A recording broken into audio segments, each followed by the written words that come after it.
رات کے تقریباً 2 بجے شہر کی سڑکیں خالی تھیں۔ ایک فوڈ پانڈا کا رائڈر اپنی آخری ڈیلیوری لے کر نکلتا ہے، مگر وہ جس ایڈریس پر پہنچتا ہے وہاں کوئی نہیں ہوتا، اور جب وہ پیچھے مڑ کے دیکھتا ہے تو وہ حیران رہ جاتا ہے۔ السلام علیکم دوستو، میں ہوں سمیر اور آپ دیکھ رہے ہیں میرا YouTube channel haunted are with Sameer. آج کی کہانی ایک فوڈ پانڈا کے رائڈر کی ہے۔ دوستو، یہ کہانی بہت ہانٹیڈ ہونے والی ہے، کیونکہ اس کہانی میں جو کچھ ہوگا وہ کچھ آپ اپنے خواب میں بھی نہیں سوچ سکتے۔ یہ کہانی کامران کی ہے۔ کامران جو میرا ایک بہت پرانا دوست ہے، اس نے مجھ سے یہ کہانی شیئر کی تھی، اور اس نے مجھ سے کہا تھا کہ یہ کہانی کسی سے شیئر مت کرنا، کیونکہ جب بھی یہ کہانی وہ کسی سے شیئر کرتا ہے تو اس کے ساتھ کچھ غلط ہو جاتا ہے۔ اچھا دوستو، کہانی شروع کرنے سے پہلے میں آپ کو ایک قصہ سنانا چاہتا ہوں۔ یہ قصہ آپ نے لازمی سننا ہے، کیونکہ اگر یہ قصہ آپ نے سن لیا تو آپ کہانی کو انڈرسٹینڈ کر سکیں گے۔ دوستو، دہلی میں ایک سینما گھر تھا جہاں پہ لوگ پکچرز دیکھنے جایا کرتے تھے، لیکن اچانک ایک دن شارٹ سرکٹ کی وجہ سے اس سینما میں آگ لگ گئی، اور سینما میں جتنے بھی لوگ تھے، آگ لگنے کی وجہ سے سب کے سب جل جاتے ہیں۔ ان بیچاروں کو بھاگنے کا موقع بھی نہیں ملتا، اور ایک ایک کر کے سب کے سب مر جاتے ہیں۔ ابھی جو وہاں کے آس پڑوس والے ہیں، جو رہنے والے ہیں، وہ بتاتے ہیں کہ اس سینما میں سے ابھی بھی رونے کی، چلانے کی، چیخنے کی آوازیں آتی ہیں۔ دوستو، سینما اندر سے پورا جل چکا ہے اور بہت ہی خستہ حال ہو چکا ہے، لیکن وہاں جو لوگ جاتے ہیں وہ بتاتے ہیں بات کہ سینما کے جب اندر جاتے ہیں تو اندر جاتے ہی ایک ٹھنڈک کا احساس ہوتا ہے۔ وہاں کے اندر سے عجیب و غریب سی آوازیں آتی ہیں۔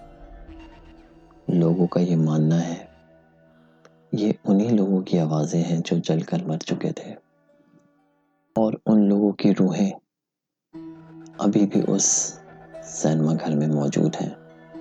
دوستو، یہ بالکل ریئل واقعہ ہے۔ اگر آپ چاہیں تو اس کو گوگل کر کے چیک بھی کر سکتے ہیں۔ دوستو، میرا دوست کامران، جس کے پاس کافی ٹائم سے جاب نہیں تھی، تو اس نے فوڈ پانڈا میں کام شروع کر دیا۔ ایک دن تیز بارش ہو رہی تھی اور وہ اپنے تقریباً تمام آرڈرز پورے کر چکا تھا، لیکن اچانک اس کے موبائل پر ایک آرڈر آتا ہے۔ دوستو، وہ آرڈر بہت بڑا ہوتا ہے۔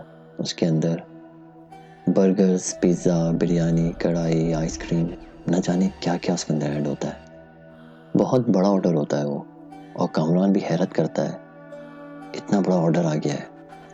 کامران بھی خوش ہو جاتا ہے کہ چلو آج اچھے پیسے بن جائیں گے، لیکن کامران جب اپنی گھڑی میں ٹائم دیکھتا ہے تو رات کے 2 بج چکے ہوتے ہیں۔ اب وہ تھوڑا کنفیوز ہو جاتا ہے کہ مجھے آرڈر لینا چاہیے یا نہیں لینا چاہیے، کیونکہ دسمبر کا مہینہ تھا اور سردی بھی بہت زیادہ تھی، اور ہلکی ہلکی بارش بھی ہو رہی تھی۔ کامران نے سوچا کہ پیسے اچھے بن جائیں گے اس آرڈر میں، تو وہ بسم اللہ کر کے آرڈر ایکسیپٹ کرتا ہے۔ تمام آرڈر پیک کر کے جو بتایا گیا ایڈریس ہوتا ہے اس پہ پہنچ جاتا ہے۔ جو ایڈریس ہوتا ہے وہ کسی کالونی کا ہوتا ہے، اور وہ کوئی شہر سے بہت دور ہوتی ہے۔ جب وہ اس ایڈریس پر پہنچتا ہے تو وہ 3 منزلہ مکان ہوتا ہے، اور پوری بلڈنگ میں اندھیرا ہوتا ہے، مگر ایک کھڑکی میں ہلکی سی اس کو روشنی نظر آتی ہے۔ وہ موبائل اپنا اوپن کرتا ہے اور دوبارہ سے ایڈریس کو چیک کرتا ہے کہ میں کہیں غلط ایڈریس پہ تو نہیں آ گیا ہوں۔ لیکن دوبارہ چیک کرنے کے بعد اس کو یہ یقین ہوتا ہے کہ یہ اسی گھر کا آرڈر ہے، کیونکہ جس گلی کا وہ آرڈر تھا اس گلی میں سناٹا ہو رہا تھا، بالکل سناٹا۔ ایسا لگتا تھا کہ یہاں کوئی نہیں رہتا۔ سردی کی رات تھی، سناٹا تھا، کتے بھونک رہے تھے، ایک عجیب سی ویرانیت تھی۔ کامران نے ڈرتے ڈرتے بیل بجائی مگر کوئی نہیں تھا. ایسا لگ رہا تھا اس گھر میں لائٹ ہی نہیں ہے کیونکہ بیل کی آواز ہی نہیں آ رہی تھی. پھر کامران نے دروازے کو کھٹکھٹانا شروع کر دیا. 1 2 3 4 کئی دفعہ اس نے دروازہ کھٹکھٹایا مگر اندر سے کوئی بھی نہیں آیا. کامران کو لگا کہ ہو سکتا ہے کسی نے پرینک کیا ہو، لیکن اتنا سارا کھانا، یہ تو میرا نقصان ہو جائے گا. وہ بہت پریشان ہو جاتا ہے. پریشانی میں وہ پیچھے مڑتا ہے اور کہتا ہے کسی نے شاید پرینک کیا ہوگا. وہ واپس جانے کی تیاری کرتا ہے. وہ بائک کے اوپر بیٹھتا ہے اور بائک اسٹارٹ کرتا ہے. اور جیسے ہی وہ بائک اسٹارٹ کرتا ہے اس کو دروازے کی کھلنے کی آواز آتی ہے جیسے کسی نے اندر سے ان لاک کیا ہو. کامران کافی خوش ہو جاتا ہے. اس کی جان میں جان آتی ہے. چلو کسی نے آخر کار دروازہ تو کھولا. کامران دروازے کے پاس جاتا ہے اور دروازے کو ٹچ کرتا ہے تو دروازہ کھل جاتا ہے. اب کامران کو یہ چیز بہت عجیب لگتی ہے کہ اگر کسی نے دروازہ کھولا ہے تو وہ اچانک سے کہاں چلا گیا. کامران ڈرتے ڈرتے کمرے میں جاتا ہے اور کمرے میں جا کے وہ حیران رہ جاتا ہے کیونکہ کمرے میں ہر طرف اندھیرا ہی اندھیرا ہوتا ہے. لیکن حیرت کی بات یہ ہوتی ہے کہ اس اندھیرے میں جو کمرے کا فرنیچر ہوتا ہے، جو کمرے میں چیزیں لگی ہوئی ہوتی ہیں، وہ چمک رہی ہوتی ہیں. کمرے کا اوور آل فرنیچر پرانے زمانے کا تھا.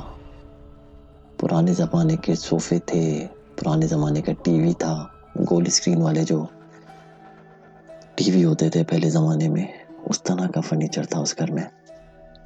وہ دروازے پہ کھڑے ہو کر ہی کہتا ہے اندر کوئی ہے؟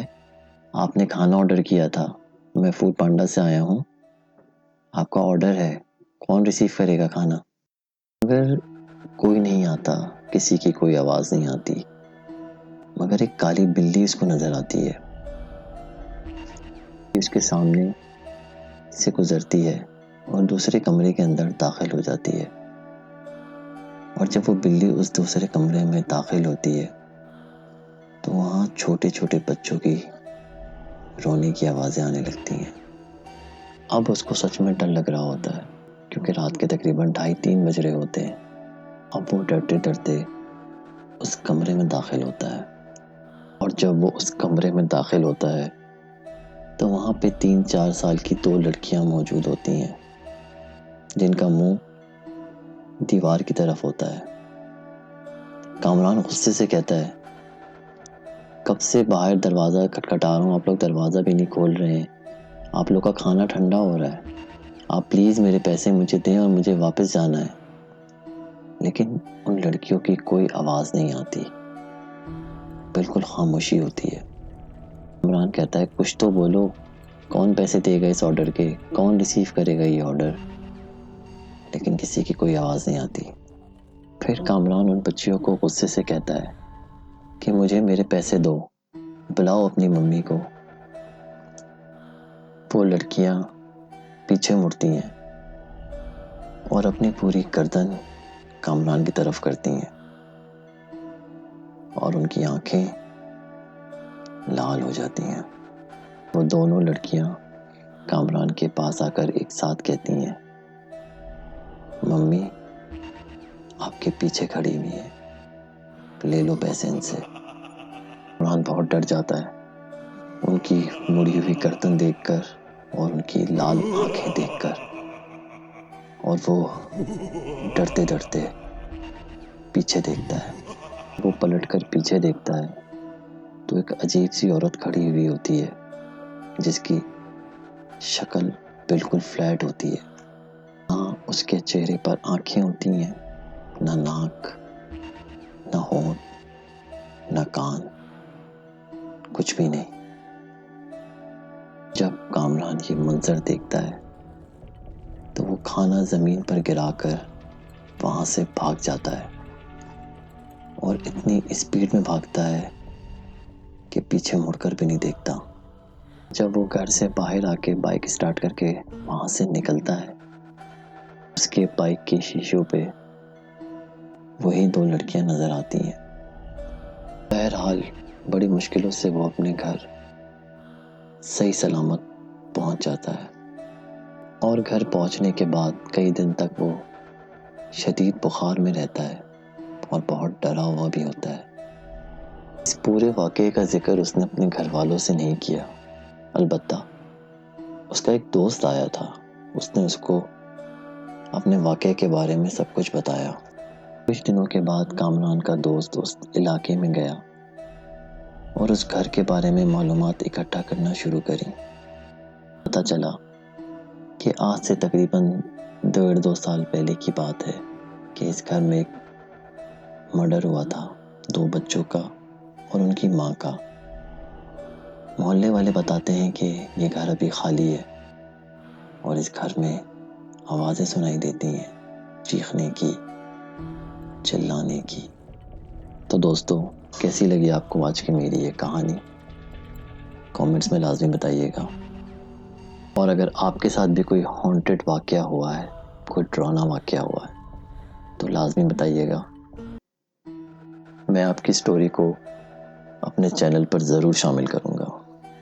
اگر آپ کو ویڈیو پسند آئی ہے تو ویڈیو کو لائک کریں، چینل کو سبسکرائب کریں اور کامنٹس میں لازمی بتائیں کہ کیسی لگی آپ کو آج کی ہماری یہ کہانی۔ ملتے ہیں دوستو پھر اگلی ویڈیو میں اس سے بھی زیادہ خطرناک ہارر اسٹوری کے ساتھ، جو آپ کے سچ میں رونگٹے کھڑے کر دے گی۔ تو دوستو دیکھتے رہیے ہانٹڈ آر وتھ سمیر۔ ملتے ہیں اگلی ویڈیو میں، جب تک کے لیے اللہ حافظ۔